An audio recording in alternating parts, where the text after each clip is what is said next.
It's a roller coaster ride. From the beginning to the end, it just doesn't stop. He's kind of cartwheeling through life, and so I wanted the film to have this wild energy also, just moving forward. This idea of being able to use 100% of your brain really catches everyone. We have to tell the whole film from Eddie's perspective. It's like as if we're inside of his head. Now we have to shoot. Now we're shooting. I never talked to anybody who read the script that didn't think that it was just incredible from its inception. Very interesting story. It pulls you in. There's so much that entertains you.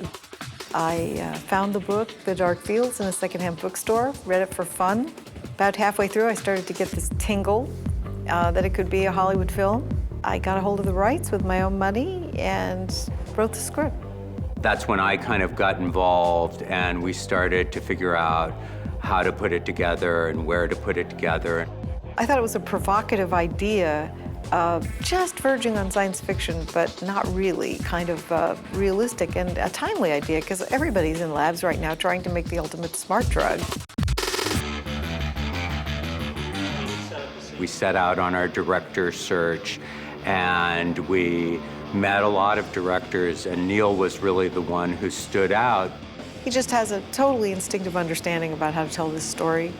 And he's really collaborative. He appreciates what actors bring.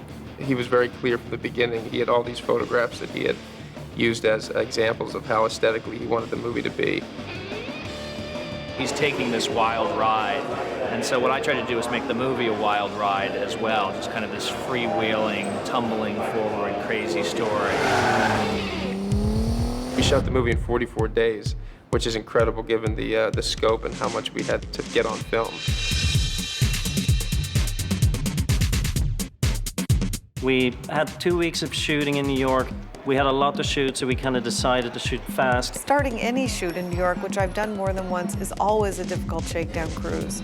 Crowd control, forget it. You can't do it. There are New Yorkers wandering through your shots. Fortunately, they're usually blasé enough not to look up. We shot on the street, in traffic, not shutting down traffic, you know, mixing real people in with extras. You couldn't hear Neil.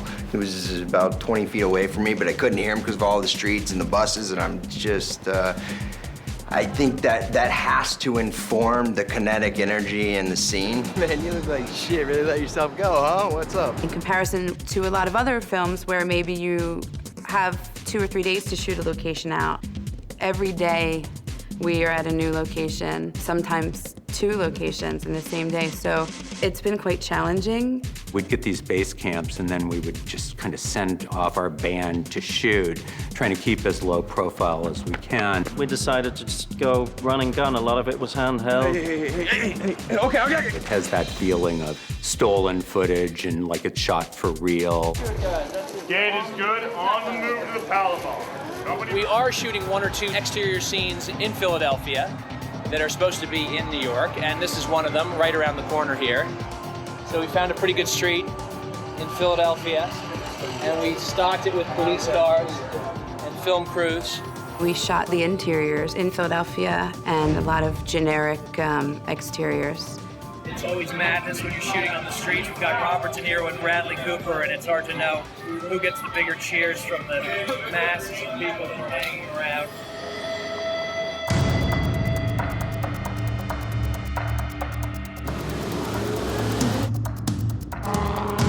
The fact that we came to Puerto Vallarta is a very small thing, but it is kind of the cap for this exhilarating ascent that he has. Living the highlight, just like really cool vignette shots. You can just see our stunt driver in the white shirt up there, getting into position. It's about a 75-foot drop, and it's pretty crazy.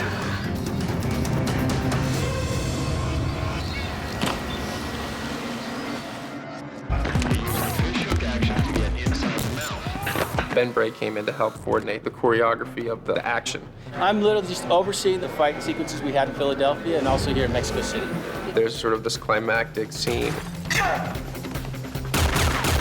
It's a very physical viscerally horrific scene. We worked hand in hand with stunt coordinator Jeff Gibson in New York.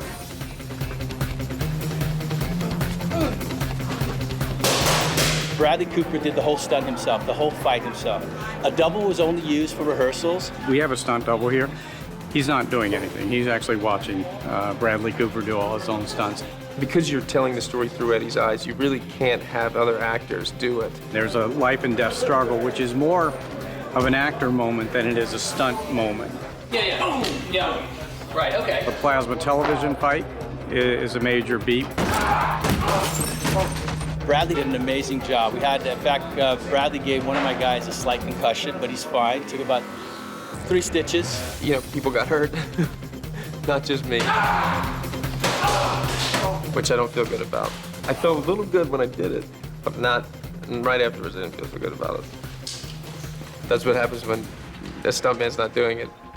Bradley's just a physical guy. He's great, and we really killed it on this one. He's totally game for all of it. Yeah, he's been a gamer this whole movie for all the stuff we've done. He's the quickest actor we've ever worked with.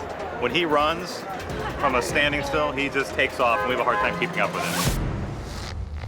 The most interesting part about the film is that it's a total transformation of a character. It had a whole visual art that we could achieve in the film. It's all told from sort of subjective photography rather than just being observant. This movie has these very distinct looks. There's a different visual language for, you know, each segment of the film, whether he's on the drug or off the drug or before he's been on the drug. Each of those sections have a different visual style, different lensing, different color palette, the way we compose the shots, the way we move the camera, the way we don't move the camera, depending on what state of mind he's in. Well, I'm behind. I'm behind on my book, and it's pretty, well, polluting my days and nights, if you want to know. When Eddie is off NZT, actually before he even experiences it, the world, I think, is a little lower contrast, maybe a little grayer, a little duller. There's never a primary to be seen. Eddie's life is contrasted with the life of the streets. Life of the streets in Chinatown is yellow and red. If you get an overwhelming impression because that's the signage. But in his own personal space, it is simple and poor, grungy, and not too clean. Just like that. When he's off the drug, you know, the movie has a much more handheld kind of feel, rougher, you know, more raw. At times, very overexposed film, and on purpose, you know, being a little ugly with it. We also decided to shoot on different film stocks. With the Fuji film stock, it felt like it was perfect for the documentary style. It has a lot of latitude, it holds highlights. We decided to use very hard light at times, and it holds all of that beautifully. It burns out a little bit, but it's kind of very nice, and it holds the blacks, you know, the shadows you can see. We desaturated a little bit, and it's a little cool. When Eddie's on the drug, the world looks different. So technically, that means there's going to have to be a lot of changes. Suddenly, everything is brighter. He can see in greater detail. When he gets on the drug, it becomes very polished, and it becomes kind of glossy and kind of more colorful. We decided to go with Kodak. It's very clean grain, it's very rich, and it really makes the two worlds stand apart. We decided to be a little bit below the eye line, to be with wider lenses. Swooping kind of feel to it. So we're filming with this thing called a techno crane. So De Niro will be talking and this crane will be sort of wrapping around him. Very cool. Grabbing people as well. We're close to him. It's all a little bit more graphic in a way rather than being messy with it.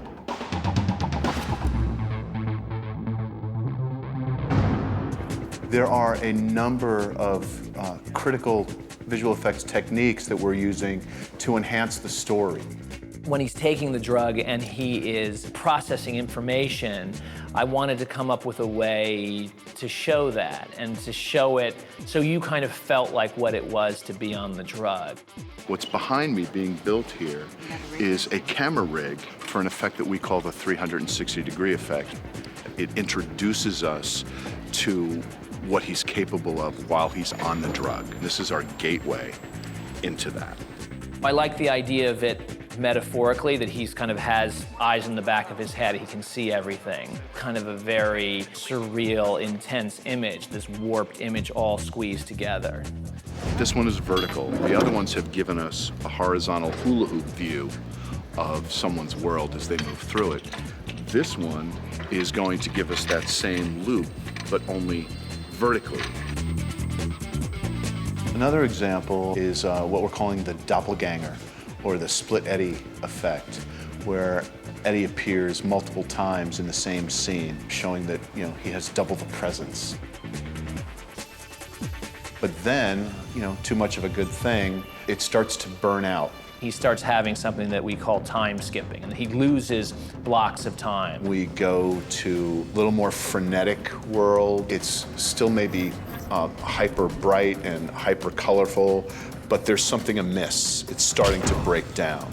For me, it wasn't trying to come up with the newest visual effect. It was trying to shoot it in such a way that you just felt like what it felt for him, to miss time, to sort of step into, the street when he thought he was in a restaurant. Where it will take us, Lynn, you can't even imagine. It should be a good visual experience for an audience. There are moments in life, moments when you know you've crossed a bridge, your old life is over. We did some stuff that I think hasn't been seen before.